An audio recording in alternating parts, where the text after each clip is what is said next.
Okay, so I got bored partway through telling you that last thing. But now I'm going to do this puzzle and I'm going to finish to the best of my ability still. Okay, so Reese has been trying to teach Feyre to use all of her different powers, and one of those powers is called winnowing. So, like, you can basically move from one place to another. It's like teleporting, kind of. And it could be like a short distance or like a longer distance, but it like wears you out.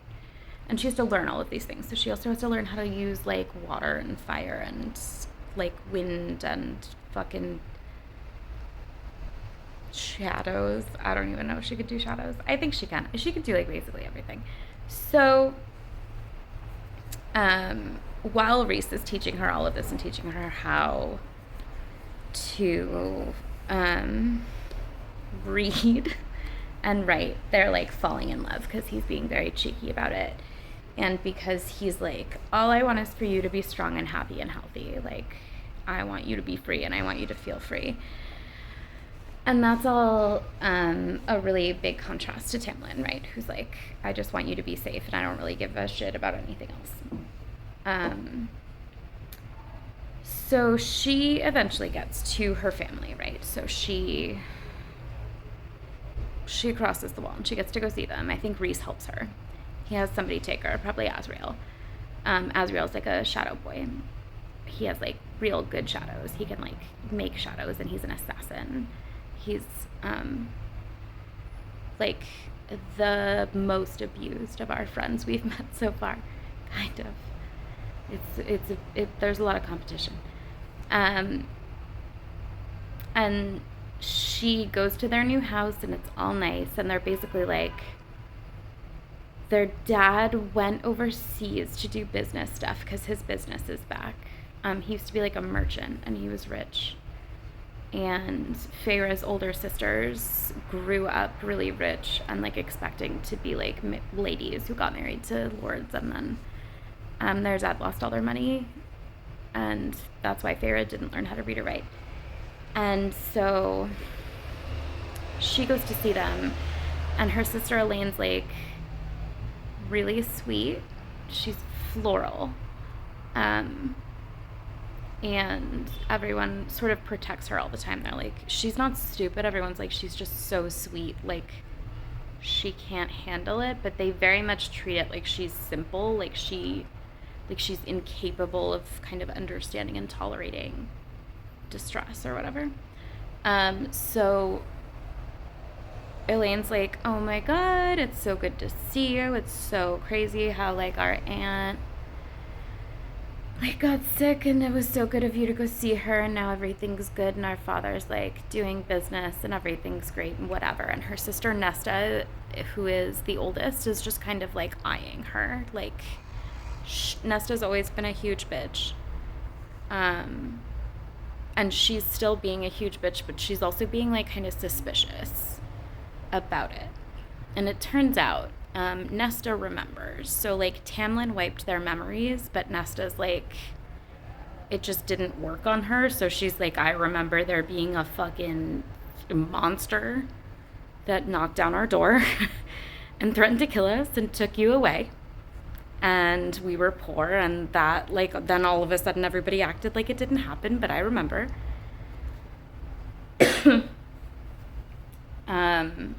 And like sorry.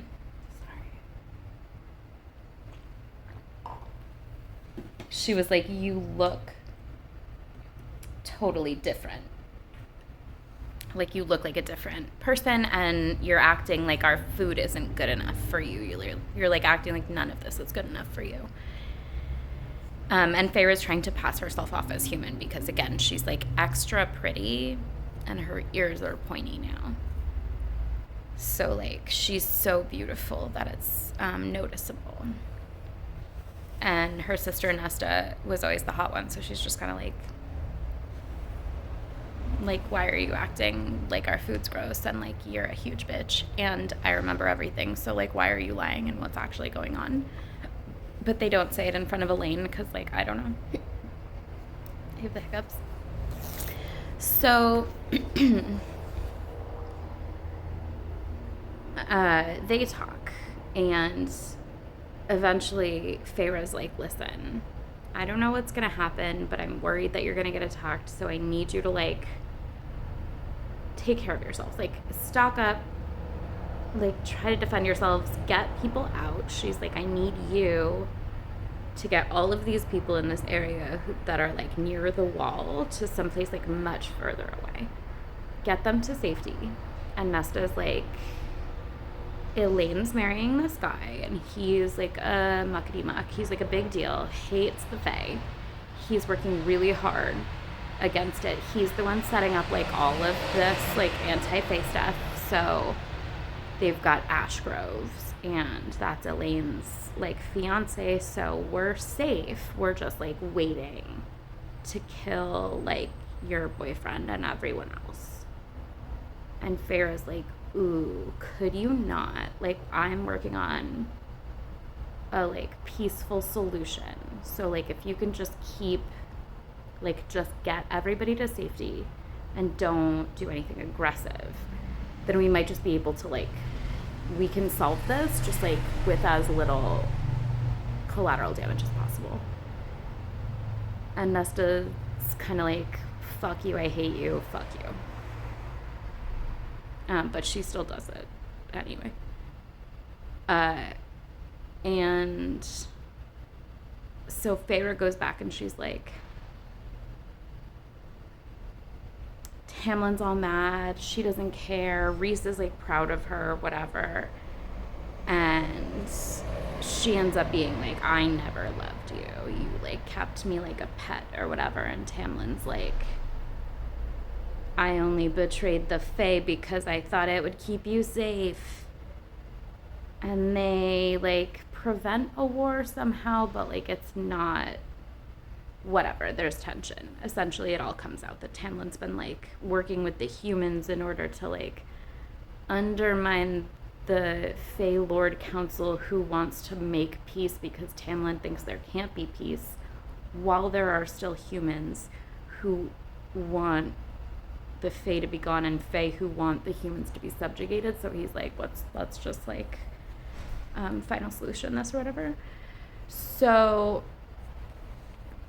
I think essentially the idea is like they want outright war. They're like tired of the tension, and like everybody likes war because there's war profiteering, even in fantasy worlds. So I think also a little bit doing a puzzle. Look at it. Puzzle. So they have to do the whole thing, right? So Tamlin's like, you betrayed me. I can't believe like you fell in love with like this fucking asshole. And Rhys is like, I can't believe you tried to fucking trap her, whatever. And then they're like, we gotta like work together. Like, it doesn't matter that you already did a shitty thing. Like, we need to come together and like fix this. It's a fucking mess. Like, what a nightmare. So they agree kind of to work together, like against the queens, or like Tamlin's going to now double cross the humans who he was, or I think maybe Tamlin is working with a different Fae who's working with a human. It's something like that. Anyway, so he's like, sure, I'll help you guys out, whatever, but you're all dead to me, and like, I can't believe you did this, and like, whatever. And he like turns into the beast, and he like kind of never unturns into the beast. He's just like, this is it now. So they're like, great, let's go get ready for this battle. And then they find out that Feyre's sisters, Elaine and Nesta, have been captured by the Fae king or human king, the one who's been causing all this trouble that I can't remember exactly. And they go there. And so this person, whoever it is, it's a king. I don't know who though. And he's got her sisters, and he has the cauldron, and he has some of the human I think one of the human queens is there. And so he's like, you know, Feyre has the powers of everybody. So she's like something entirely new. No one's ever been this. It's never existed. You get one thing and maybe nothing. So he's like, do what I want you to do. I don't remember what that is. Or else. And she's like, I guess, or else. Maybe.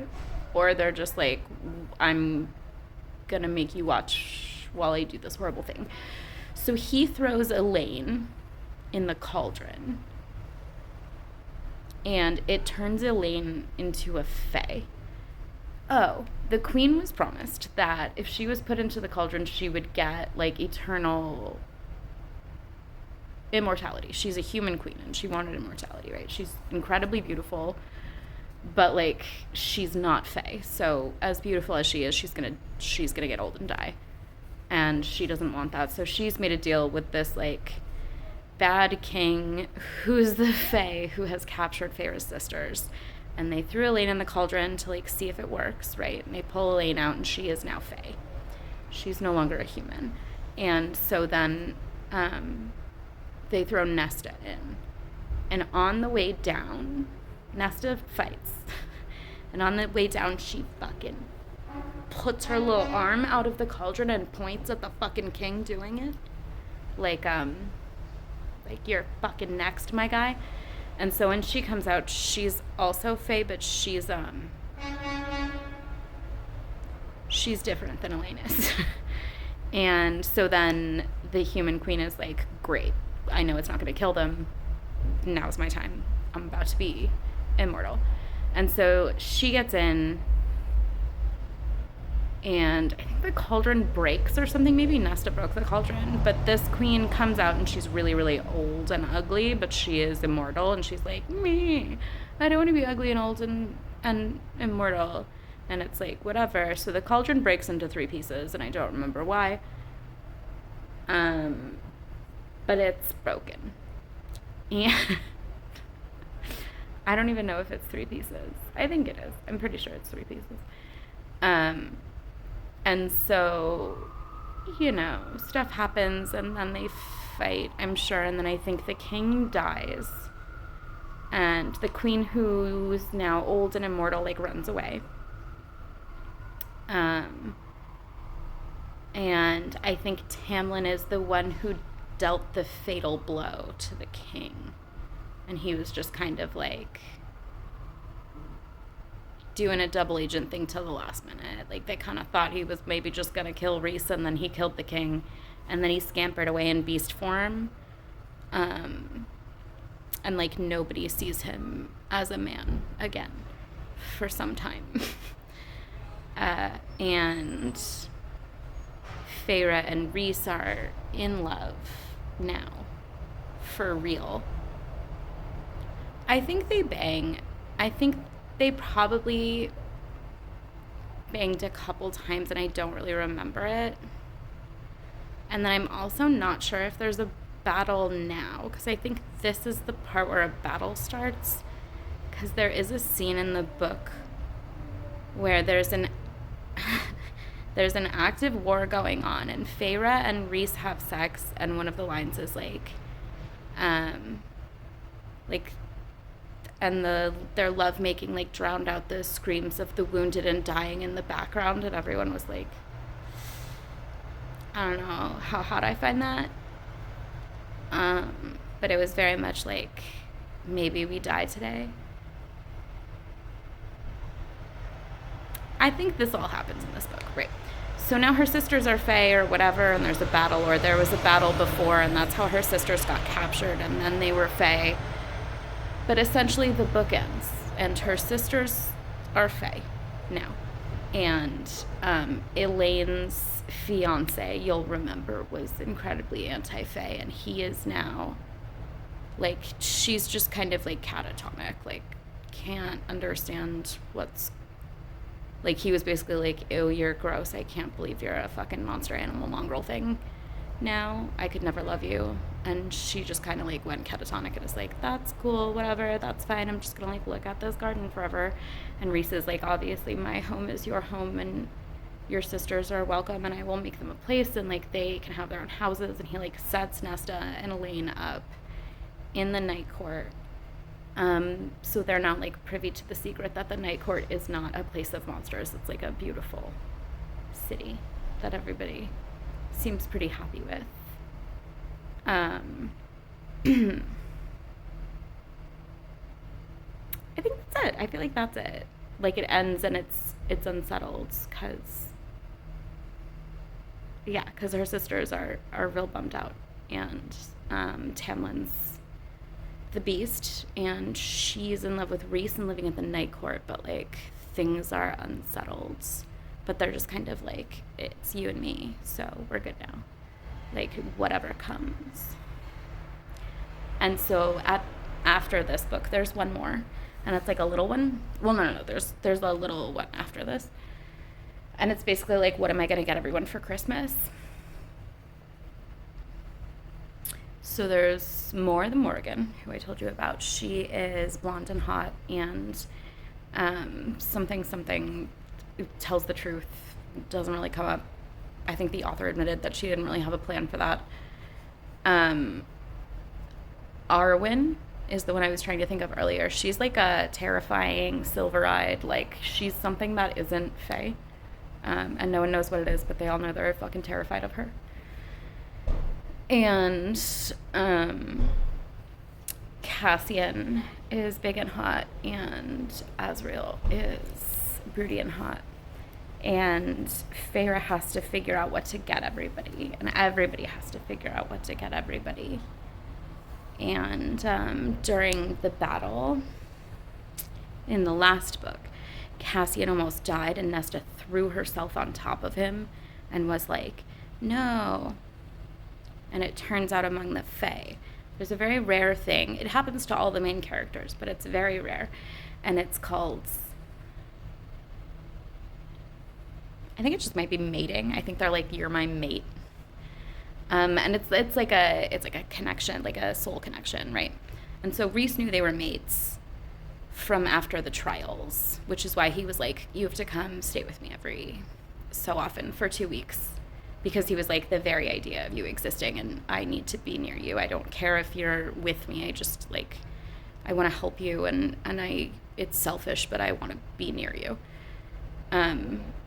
Which is like hotter than Tamlin being like, it's selfish and I want to be near you, so like stay, and I don't care what you want. Where Reese is like, you could do whatever you want, but I would really love it if instead you hung out here and like we're healthy. So like